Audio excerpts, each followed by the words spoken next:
Welcome to the deep dive. Today, our mission is to really get under the hood of the latest numbers from Adani Energy Solutions Ltd, AESL. We're looking at their first half for fiscal 26. We've got the filings, the investor call transcripts. We're digging in. Yeah, and the big story here, I think, is really about execution, moving from just having orders to actually building things. Exactly.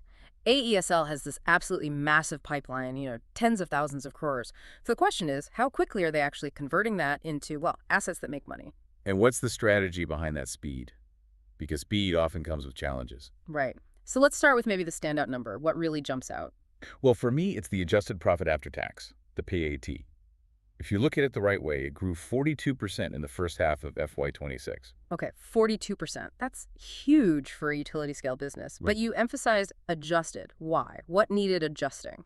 It's a really important detail. Mhm. Last year's numbers, the comparable ones, had this big one-time boost from a deferred tax reversal, about 314 crore. Okay. So without that, the comparison wouldn't be fair. Exactly. You would inflate last year's base. Yeah. So if you strip that out, compare apples to apples based on operations, the underlying PAT for this first half hit Rs 1,096 crore. That 42% jump, that's real operational momentum, not just accounting effects. Got it. That makes sense. Okay, let's look at the top line then, because that's where you'd expect to see the activity. Operational revenue, it grew, but only 4% year on year, to Rs 9,138 crore. Yeah, relatively modest on the operational side. But then total income grew way faster, 16.4%, hitting nearly Rs 13,800 crore. Why such a big difference between operational revenue and total income? Right, that gap really tells the story of the construction phase they're in. It's mainly driven by high service concession agreement income, SCA income. Can you break that down simply? Sure. Think of it like this. Accounting rules let them recognize revenue for the massive construction work they're doing while they're doing it, even before the transmission line or substation is officially switched on and earning regulated tariffs. So it reflects the sheer volume of building work happening right now. Precisely. It shows they're successfully turning those big orders into actual physical progress at a very rapid pace. Okay, that context is key, and profitability seems to follow. Consolidated EBITDA up 13.4% to Rs 4,144 crore, and profit before tax up over 34%. Yes, the underlying profitability of that construction and the existing assets is strong.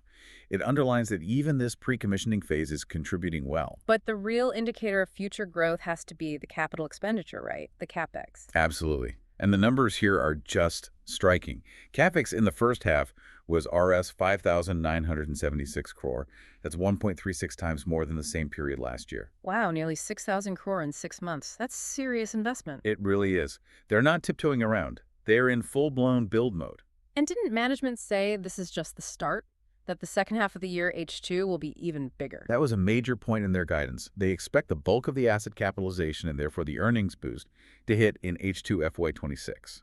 What kind of numbers are we talking for the full year? They're projecting capitalizing somewhere between Rs 17,000 crore and Rs 18,000 crore of CapEx for the full fiscal year. 17 to 18,000 crore. Yeah.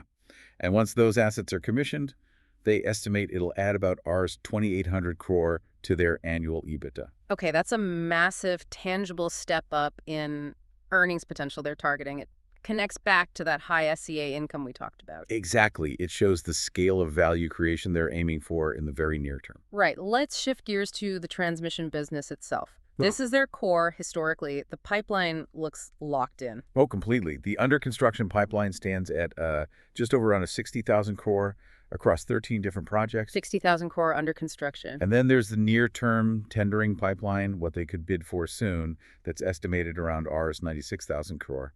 The opportunity is just vast. But pipelines are one thing. How are they doing on the operational side with their existing assets? That's actually quite impressive, too. They maintained average system availability at 99.7% in the first half.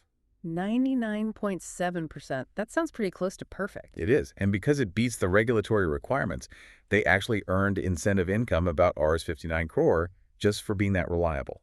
And the margins in this segment are always eye-popping. Right. They really are.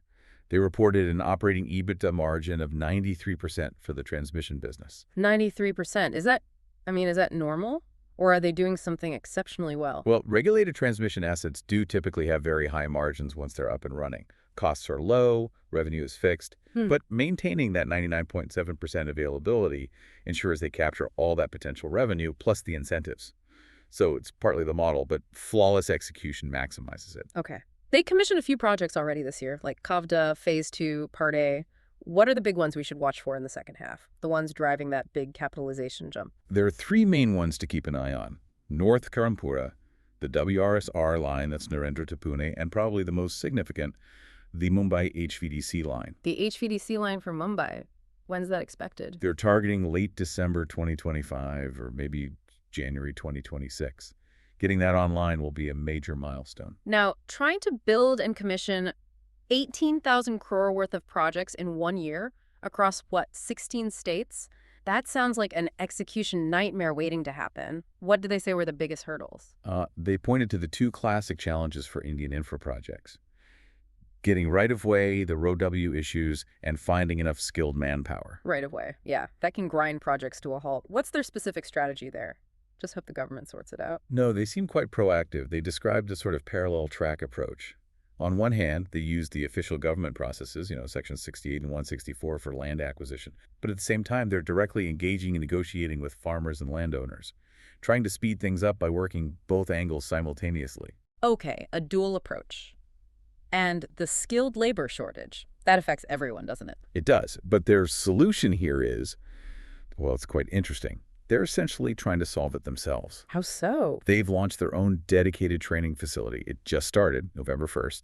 The goal is to train 1,200 people specifically for transmission line erection work. Wait, they're training their own workforce, not just hiring? Pretty much. They train them, and then they ensure that trained labor is available for their EPC partners. It's like vertical integration for labor supply. That's quite a move. Tackling an industry bottleneck head on could be a real advantage if it works. Definitely. It shows they're thinking strategically about mitigating execution risks, not just hoping they go away. Okay, let's switch to smart metering. This seems to be evolving really fast from just an idea into a core high-profit business for them. It really is. This is where you see incredible scalability. They've installed cumulatively 7.37 million smart meters by the end of H1. 7.37 million. And 4.24 million of those were installed this year alone. Their target is ambitious. Get over 10 million cumulative meters installed by the end of this fiscal year, FY26. And the order book is already locked in for much more. Oh, yeah. They have orders for 24.6 million meters across 10 projects. That's a potential revenue stream of almost Rs 30,000 crore. And the total market in India is still huge beyond that. Colossal. They estimate about 104 million meters are still up for grabs across the country. It's very early days. Now, the key thing here seems to be profitability. What did they disclose about the actual economics? This is where it gets really compelling. The operating EBITDA margin for smart metering was between 85% and 86% in the first half. 85% margin for installing and managing meters. How? It's a combination of factors: technology, scale, government-backed contracts. The revenue per meter per month is stable, around Rs 105 to Rs 109. And the return on investment. The unlevered IRR, internal rate of return, they're seeing is upwards of 20% to 25%. It's a very, very attractive financial profile for a utility-like business. Okay, but they did mention a dip, right? A sequential slowdown in the installation rate in Q2. They blamed the monsoon. They did, yeah. Prolonged monsoons apparently hit key areas like Maharashtra, Assam, Bihar, slowing down the physical installation work. Was that just an excuse, or is there more to it? Well, they countered that point quite effectively, I thought. They highlighted that their actual installation market share, around 23–24%, is higher than their share of the awarded contracts, which is more like 18–19%. Ah, so even with the monsoon slowdown, they're still installing meters faster relative to their order size than competitors are. That's the implication. It suggests they're actually quite efficient operationally. They seem confident they can ramp up the daily installation rate from the current 20,000 towards 30,000 per day to hit that year-end target. Okay, efficiency despite headwinds. Let's touch briefly on the Mumbai distribution business, AEML. Performance seems steady. Yeah, pretty stable. Distribution losses were still very low, 4.3% for the half year. Yeah. Energy sales growth was a bit muted, only 2% year over year. But again, they linked that to the monsoon impacting demand. And financially, debt levels. They're managing it. Net debt to EBITDA was 4.4x at the end of Q2. They expect it to fall towards 4x by year-end, helped by that big H2 capitalization we discussed. Plus, they're actively deleveraging AEML. They bought back almost $45 million of their 2031 bonds recently. Any word on refinancing upcoming debt, like those 2026 transmission dollar bonds? Yes, they plan to refinance that well ahead of time. They mentioned using a mix of dollar and rupee bonds. With their strong credit rating, they expect the Indian rupee bonds could price below 8%, which is pretty good financing. Okay, now the really forward-looking part. Parallel licensing. They've applied for licenses in Navi Mumbai and Mundra. Correct. This is potentially a major new growth avenue.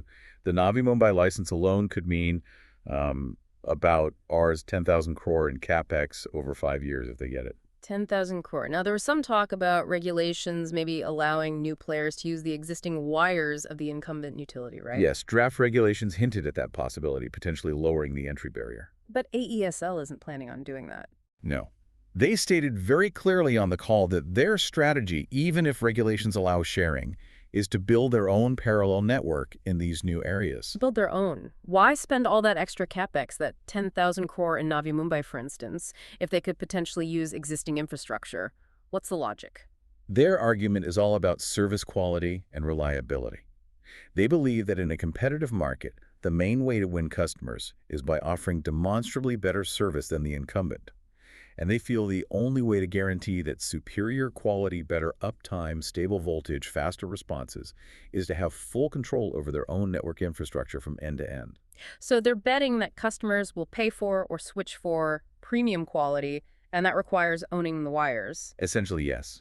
They see owning the network as crucial for differentiation. It's a bet on quality over, perhaps, a faster or cheaper initial rollout using shared assets. A very interesting strategic choice. Definitely one to watch. Finally, any other new ventures bubbling up? Two things caught my eye. First, cooling solutions. They're building India's largest district cooling facility in Mundra, 88,000 tons of refrigeration capacity. They say they're seeing good traction, even signing up third-party developers. District cooling. Okay. And the second? Data centers. Related to the wider Adani Group's push, particularly the engagement with Google, AESL sees its role clearly, providing the critical, high-reliability power connectivity these centers need, and, importantly, tailored green energy solutions to meet their sustainability goals. Right. Power is key for data centers. Okay, so let's try and wrap this up. What's the main takeaway for you, the listener, from this deep dive into AESL's half year? I think the core message is that the story has firmly shifted from just having a big order book to actually delivering on it. You see that in the adjusted PAC growth. You see it in the massive CapEx ramp-up. And smart metering is really emerging as a key engine. Absolutely. It's proving to be this highly profitable, highly scalable business that fundamentally changes the company's financial profile alongside the traditional transmission base. So execution is the theme. But that strategic choice on parallel licensing leaves us with a big question, doesn't it? It really does. We just talked about it. Regulations might be opening the door for easier market entry using shared infrastructure. But AESL is choosing the harder, more capital-intensive path of building its own networks, betting everything on superior quality and control. Exactly. So the provocative thought is, will that bet pay off? Will prioritizing quality and network control, even if it's slower or more expensive initially, be the winning strategy in India's evolving competitive distribution sector? Or will faster movers using shared infra grab market share first? A crucial question for their future. Something to think about as we watch places like Navi Mumbai develop. Great insights today. Thanks for breaking it all down. My pleasure. Always interesting to dig into the details.